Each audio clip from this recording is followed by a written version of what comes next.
Sorry for talking in English, but I can understand French as a matter of fact, but I prefer to speak in English, just not to be confused. Let's start with Gaza. C'est le micro? Can you hear this? Yes. Okay, good. We had recently 1, 2, 3, 4 war in Gaza. 2006, 400 people killed. 2008 and 9 across the, between the 2 years, we had something like 1,000, I think 200 people killed, something like this. I don't remember, it was 1,200, 1,400. Then you had in 2012 the smallest war with some 100 people killed. Then in 2014, we had, in the summer, we had 2,200 people killed. Now Gaza is a closed environment. People cannot get in and out. And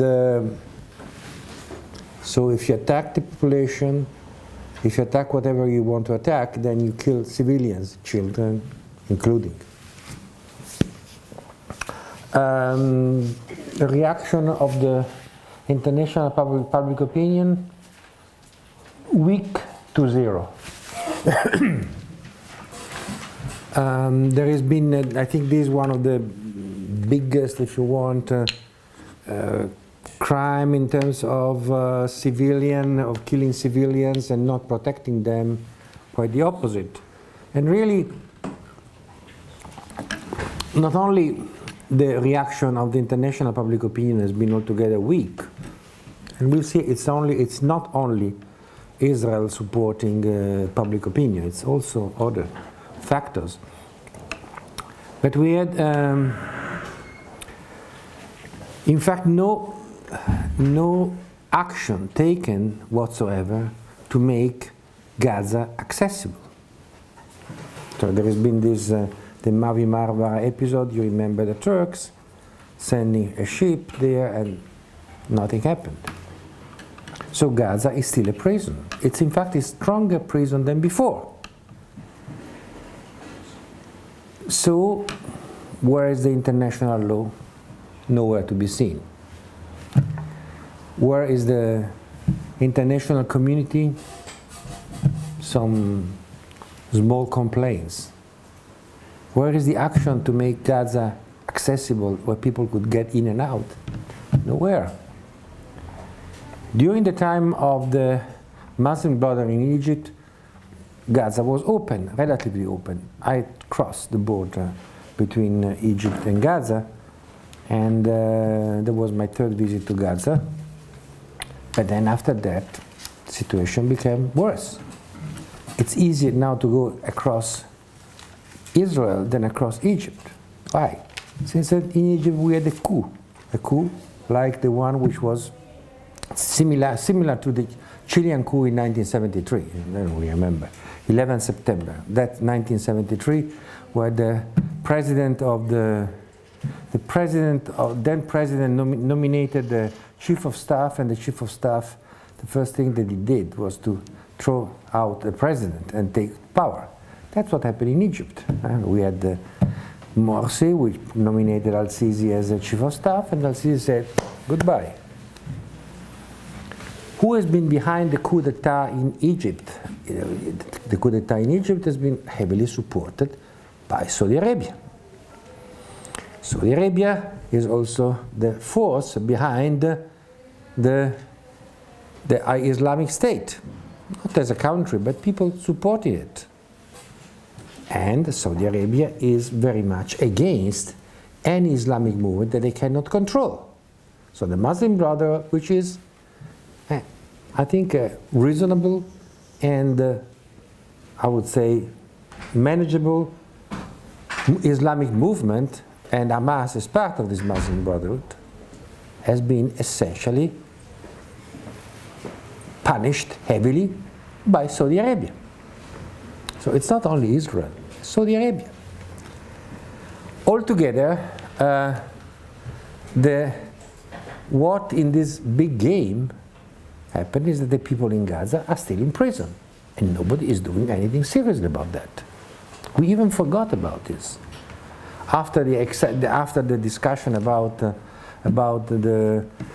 after the war in Gaza, people say, let's work to reconstruct something. Where is the money? Where is the initiative? What is it? What people are doing? Some cement is crossing from Israel. Paradox is that Israel is more concerned now than some Arabic countries. And the situation is not going to be stable. I think that I would like to also, there is another factor which I think is very much important in this, is that there is a basic hate going on in the region. I think I heard correctly from Daniel about diabolization or something like that. Well, that's one of the biggest problems. See, at some point when you have a situation where you have different positions, people tend to stick to the position and stick to the hate. We can talk about consolidated hate, accumulated hate. When people think about the causes of war, at some point they generally do not understand. They are fiction about causes of war. One fiction, the biggest fiction, is that the weapon industry is supporting war. False. No way. I mean, the weapons industry is taking profit of wars, which is a different thing. And weapons are an obstacle to solving wars. But that's not the weapons industry which are creating wars. And it's not even the economic factors. It's not water. It's not. This is fantasies. Yes, of course, water can be an element. Accessibility to water can be an element to push war to the limit. But that's not the cause. Right? There are situations where you have different, the management of water is complicated, or management of energy is complicated. People don't make war among themselves. War are made when people stick to some kind of identity, and this identity is seen as opposite to some other identity in a fundamental, unsolvable way. And if we don't understand this, we don't understand why, for instance, in Israel there is no sympathy for the Palestinians. They feel that they are enemies.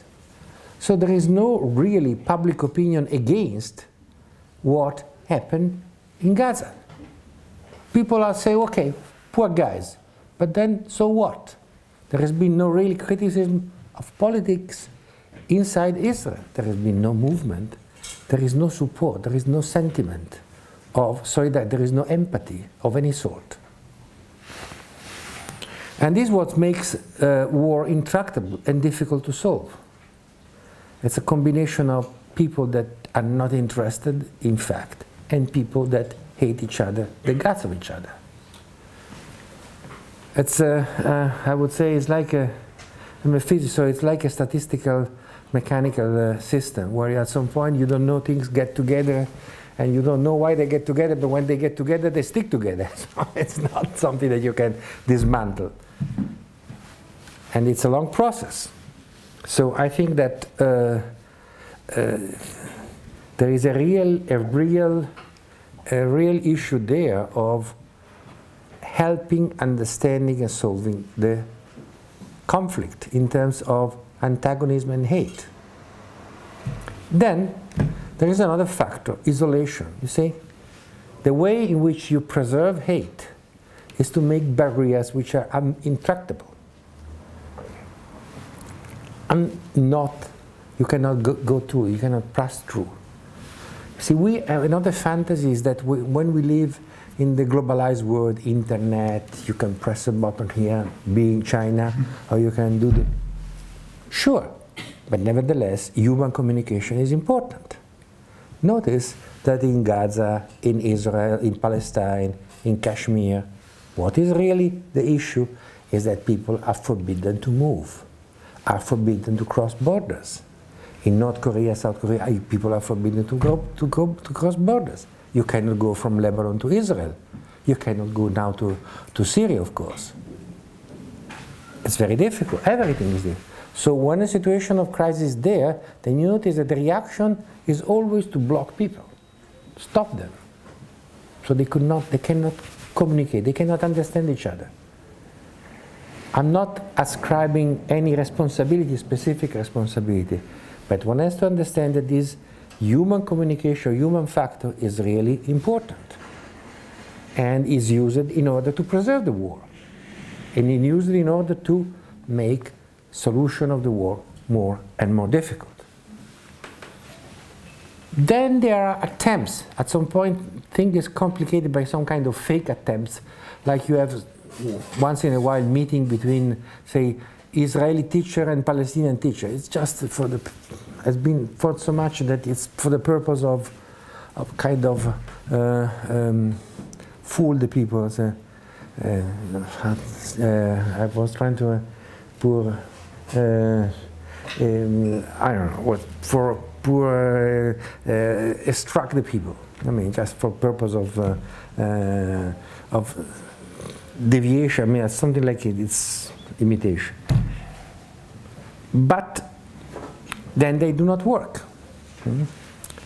In Kashmir, there is a bus which has been hailed. There is a big communication between Pakistani administrator Kashmir and Indian administrator Kashmir. The bus runs every week. You have to take something like 6 months in advance to pay a bus. There is a lot of procedure. How can this is not? This is just a way to it's a fake thing. So it's not a real communication. So communication is becoming difficult, almost impossible, and then there are some kind of gadgets that once in a while are heard around, and so people are saying, well, you see, we tried, we did something. How many times have you talking with Israelis and said, we left Gaza some time ago, we took the settlements out, and look what happened. I mean, Gaza is the most closest prison in the world. I think that there are some, in a sense, where is the international community in this? It's nowhere to be seen. I mean, it's when I wanted to try to bring some people to Gaza, to have some from Westerners, some even Russian Turks. It's extremely difficult. Even this is extremely difficult now. It was not difficult in 2012 when the Muslim Brotherhood was in power in Egypt. So I think that conflict resolution, it's a hard task. And when people talk about conflict resolution, we should really talk about attempts to do something useful, but then it's not that much. Solving conflicts is the hell of a problem. And I think that one has to understand that the basic way to do it is to say, first of all, stop isolation. Second, try to understand that hate should be dismantled, which is a difficult thing to do. What is the key issue, in my opinion?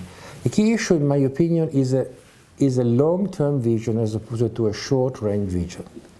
So if you talk with the Israeli politician, there is a very clear argument. You can say, look, 50 years from now, would you like to sit in a place where you cannot move from your own environment? Wouldn't you like to take your car and go to Beirut? Wouldn't you like to take your car and go to Damascus and have a normal business, a normal relation with your neighborhood? So if you want to have this, you need to have a long-term vision. But the long-term vision does not pay politicians. Yeah? And in a sense, in Gaza, I heard some people from Hamas say, look, but we were really building Israel. Our people were the workforce which built houses, built infrastructure. And now we are closed here. They would be, in my opinion, much more interested in the long run to have a workable relation with the neighborhood, also them. But these things are very difficult.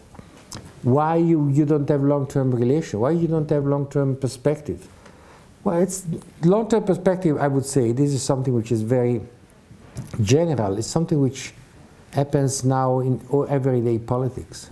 You see, politicians, they are confirmed every 2 days, since they read opinion polls, they read, it's a constant faked election.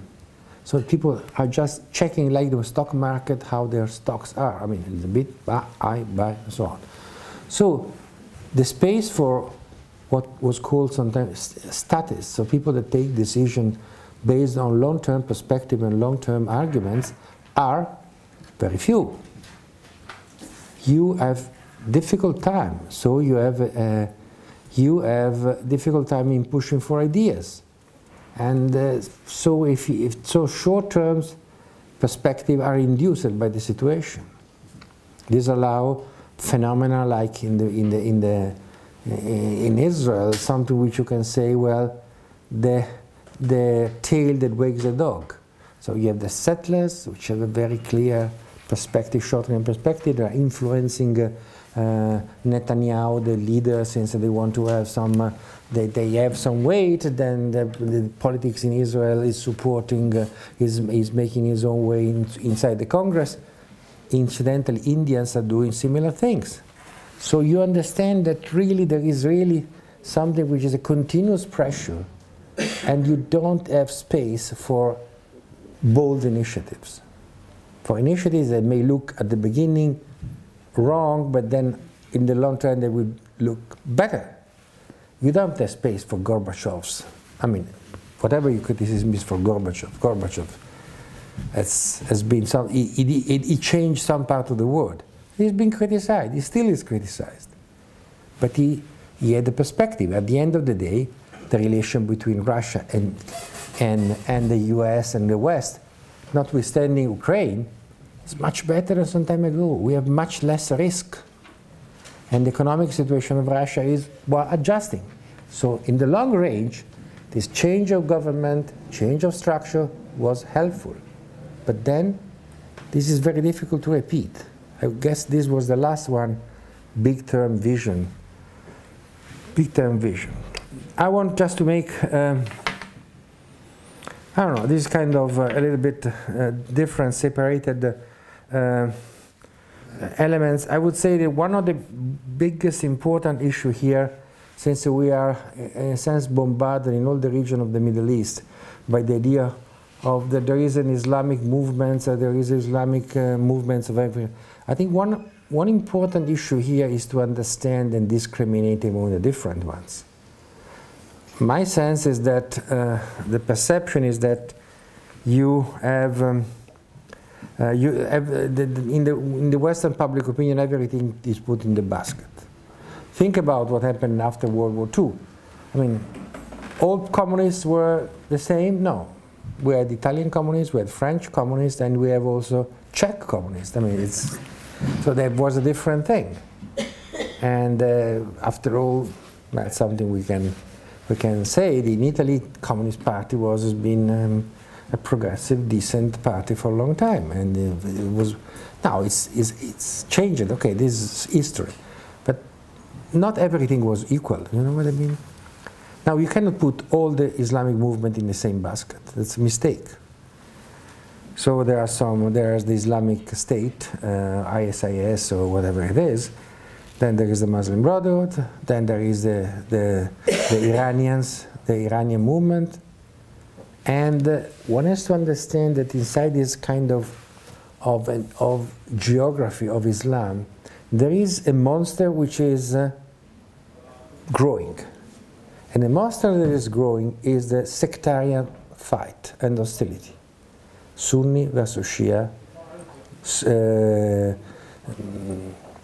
and maybe smaller groups, or something which is not even in the Yazidi, where they got into the press since they has been exterminated in Iraq. But there is a sentiment of, so identification is not only ethnic, it's also religious. And along this religious divide, you have conflicts and possibly hate accumulating. And in this sense, again, the Saudi Arabia is playing a role that should be understood. I mean, they are very much afraid of Shia. They are afraid of, they have their own minority, Shia minority. And Iraq, well, has been a little sectarian. But the result, the net result, I don't want to get into details, it will be too long. But the net result is that there is the Sunni versus Shia divide, which is kind of lasting, can be lasting. A religious identification of with religious and ethnic /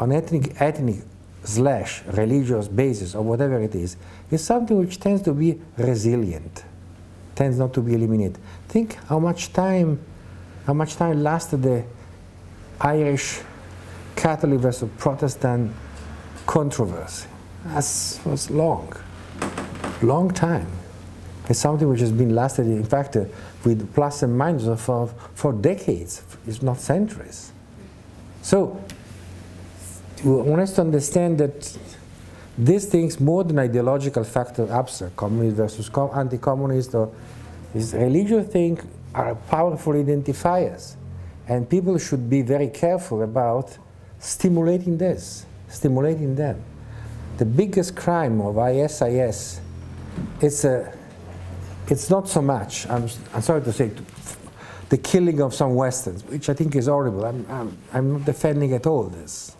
I'm just far from it. But the point is that the biggest crime is that they are powerfully stimulating sectarian fights, sectarian divides, by killing scores of opponents, Shia and so on. And if you think of the Middle East is, I mean, Iraq is a kind of museum of religious history. You have everything. You have the Mandaneans, and you have the Yazidi, you have the Christians, which are defined as Chaldeans and Assyrians, you have Shia, you have Sunni of different denomination. Then you have also Kurds, which are, of course, introduce a sectarian, an ethnic component. So if this museum is just transformed into a group of people, into a set of people that are fighting among themselves, this is something which can last for a long time. So I think that, to summarize, I think conflict resolution is a difficult thing, we all know. The biggest issue are not so much not so much economic factors, are not availability of resources or of goods and the availability of energy. These things complicate fights. But really, the real fight is a fight which is based on mutual distrust and hate. The reason for this mutual distrust and hate is associated with ethnic / religious, less ideological, if you want, identification principle. So you are, and anything that pretend to solve this by just stimulating one side against the other is bound to fail. Let's make again one other example, Afghanistan. You see, Afghanistan has been, the Islamic movement is all somehow a child.